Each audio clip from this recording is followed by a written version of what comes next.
boys lost their lives during the Civil War. The Shelton Laurel Massacre was about more than just politics. Shelton Laurel is a passage, a portal between the mountains and time.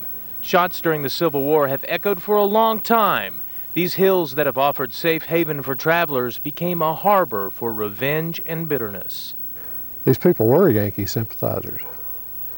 A lot of people from the South came through here going north, trying to get to Kentucky so they could join the Union Army. And everybody knew that they could stop in here, spend the night, get a meal, get a night's sleep before going over the mountain into Tennessee. When 100 rebels came marching into Shelton Laurel one cold winter day in 1863, they may have had another score to settle.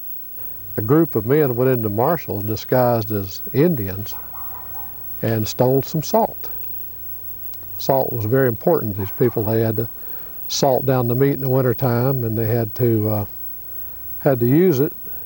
There was none available here, and the stores in Marshall wouldn't sell it to them because they had the reputation of being Union sympathizer. The captured were as young as 11, as old as 50. The Rebs decided to forego a trial. After gathering the men up, they kept them up in Judy Shelton's house a couple of days, and then one morning they lined them up outside and marched them down this creek, telling them they were taking them to Marshall for trial. But they actually weren't. They took them down the road about a mile and just lined them up and shot them. All that remains of Judy's cabin, where the men were detained before they were massacred, is this old stone chimney. However, the legacy of their sacrifice still remains strong today.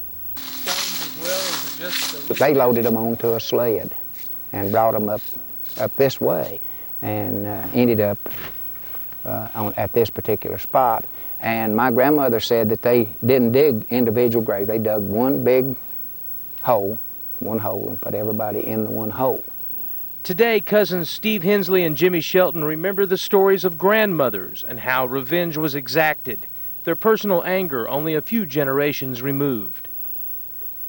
We don't feel remorse or anything towards the Confederate soldiers, but my grandmother would not let you call her a Confederate or mention rebel, because after this happened, the people in this country left this area and went on towards Johnson City, the story she told, and joined the Union Army. And that's why we became Union sympathizers. It may be a mystery to think the Civil War could strike so deep in the mountains, yet to these men, the Civil War was very real.